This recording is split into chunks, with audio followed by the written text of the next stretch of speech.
Hey guys, welcome to the Roundup. And in this episode, we're going to be comparing two devices that do not use any ear speakers for phone calls. Um, anyways, with this one, with these series of videos I'm going to be doing, they're just basically, in layman's terms, they're not going to be like digging deep into the heavy specs of each device.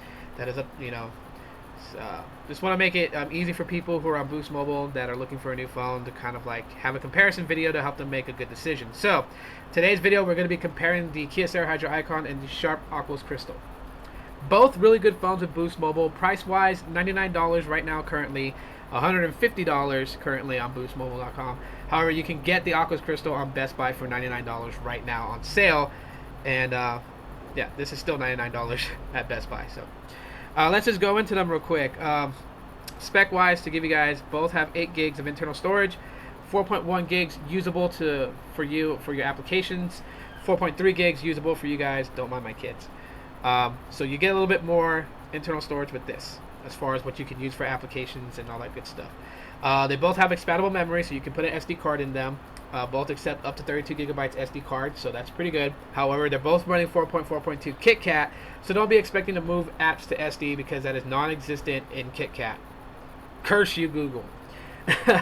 So, besides that, they both have 1.5 gigs of RAM, so app management should be stellar, considering that these are low-end budget devices and they're not flagship devices. So 1.5 gigs is, you can't complain. It's better than 1 gig. They are both running a Snapdragon 400 Qualcomm processor. I was going to say quad core, but they are quad core processors, and they're clocked at 1.2 gigahertz each. 2000 milliamp hour battery on the Kyocera Hydro Icon, 2040 milliamp hour battery on the Aquos Crystal. Now, well, I'll get into it towards the end. 8 megapixel cameras on the back, 2 megapixel camera on the front with the Hydro Icon, 1.2 megapixel camera on the front with the Aquos Crystal. 4.5 inch display, 5 inch display, bezel-less edges, bezels. So, all right, so let's go into comparison between them. Let's start with the battery life real quick. Battery life. I have to really say that the Kyocera Hydro Icon actually does better than the Aquos Crystal on this. As for the simple fact that with me actually using this device as my daily driver, on heavy use, I got about 16 hours of battery time with this device. Light use, which means me using my laptop or my tablet for more of my social stuff and just using the phone when I needed to, I got about a day and a half. That's not to be said with the Aquos Crystal. Just after having it on its first charge, basically from 100% to 50%, I got it down to that point in about 5 hours. So give or take the way I was using the phone, if I continued to use the phone the way I did in those 5 hours, I would have got 10 hours on one single charge. So yeah, battery life's not going to be very well with the Aquos Crystal as far as I can see. With light use, I'm guesstimating about 13 to 14 hours on light use. So, the Kyocera Hydro Icon gets a lot better battery life than the Aquos Crystal does.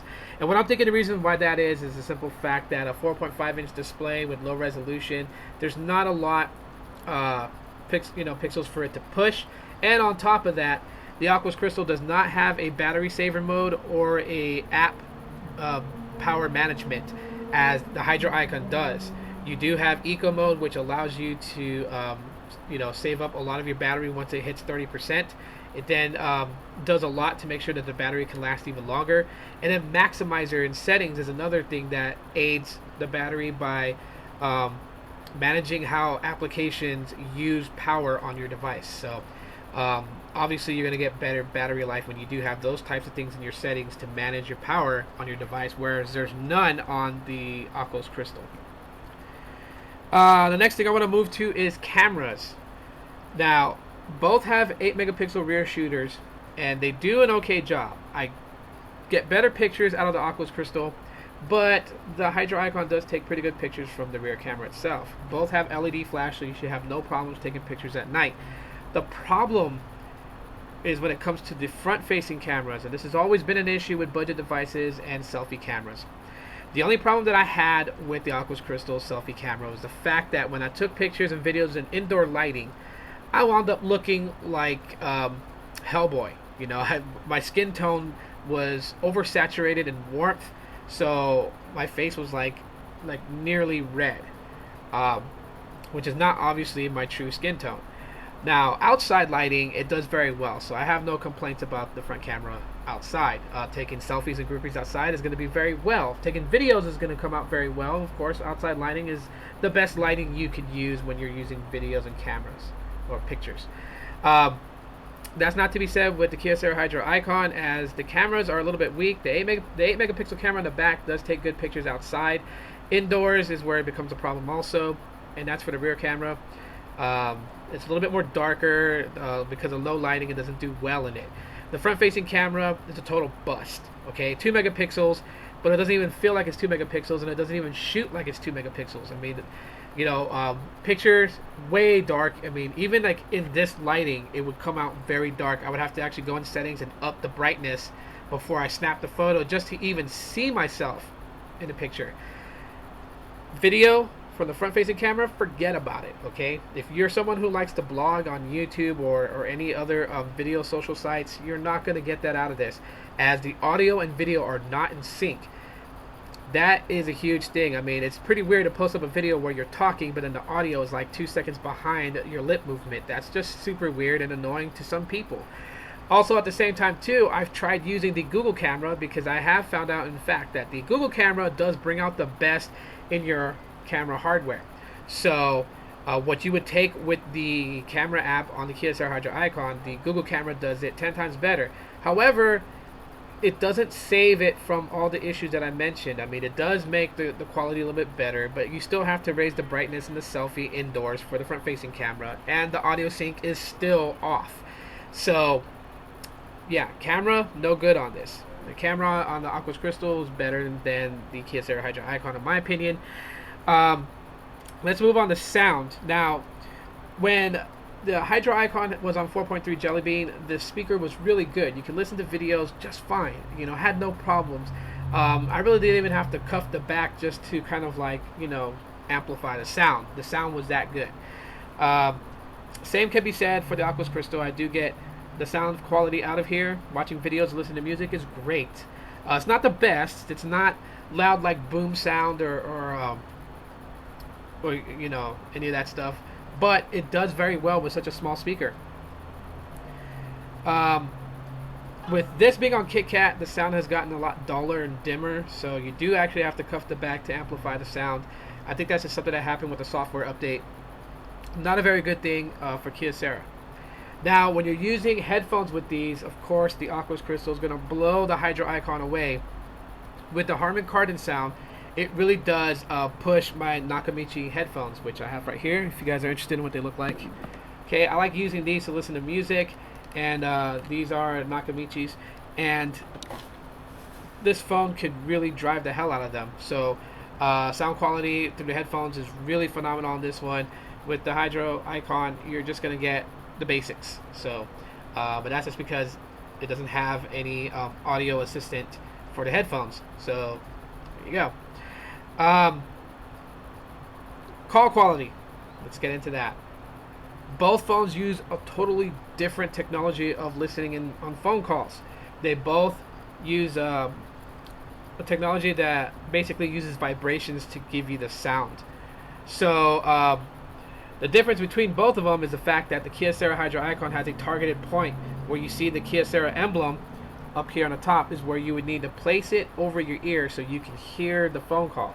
The screen vibrates, which then brings the sound into your ear so you can understand what the other person on the phone call is saying. You go any lower or anywhere off the targeted point and it becomes dimmer and dimmer. With the Aquos Crystal using the same technology, that is not the case. The best thing I like about this is the fact that you can just stick it anywhere on your ear and it's good to go. You can shift it around and you're still going to hear, and that's because the whole screen itself vibrates to give you that sound, and there's not one targeted point that it projects the sound through. So as far as using this type of technology, you know, I really got to give it up to the Aquos Crystal, because no targeted point makes for better experience, not having to find that point just to listen to the phone calls. Sound quality on them though, a little bit dim. Okay, so if you're a person that's hard of hearing, these phones are not for you, because the call itself is going to be very, very dim, and you're going to find yourself repeating that same thing of what was that again? Can you repeat that? You know, you're going to be doing that a lot. So I recommend getting a phone with an ear speaker if you're hard of hearing. But if you're someone that's got, you know, pretty good hearing, then these should hold up just fine. With this actually being the better, just because you can put your ear anywhere on the screen and you're good to go. Last but not least, that is all that's special about the Aquos Crystal, other than the fact that it has a bezel-less edge display. So when you are looking at things, it's really neat, looking at the screen and not having bezels to focus on, you know, on the screen. But that's really all what the Aquos Crystal's got for it. What the Kyocera Hydro Icon has is NFC wireless charging, okay, water resistant, dust resistant, and impact resistant screen. So if you live a more rugged life, a more active life, this device is going to hold up against some of the things that you do. Whereas with the Aquos Crystal, God, you know, I get worried if I bump the corners, I'm going to break the screen. So the Aquos Crystal just seems to be more of a more fragile device compared to the Kyocera Hydro Icon. Even though they're both built very well, the Aquos Crystal feeling more premium in your hand, and the Hydro Icon feeling more rugged and robust. So those are the differences that I get.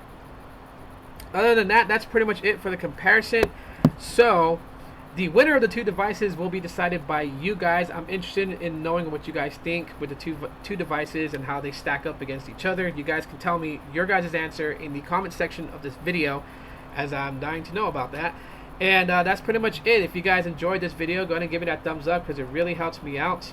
If you have not subscribed, please do so. Click that subscribe button somewhere down at the bottom, and catch more videos like this, gaming, toys, reviews, and all the other stuff that I'll be doing on my channels. That's it for this video. Wow, it's a lot to say. And I really appreciate you guys for taking the time to watch it all the way through. Thank you very much for doing so. My name is Rob, and I'll see you guys next time.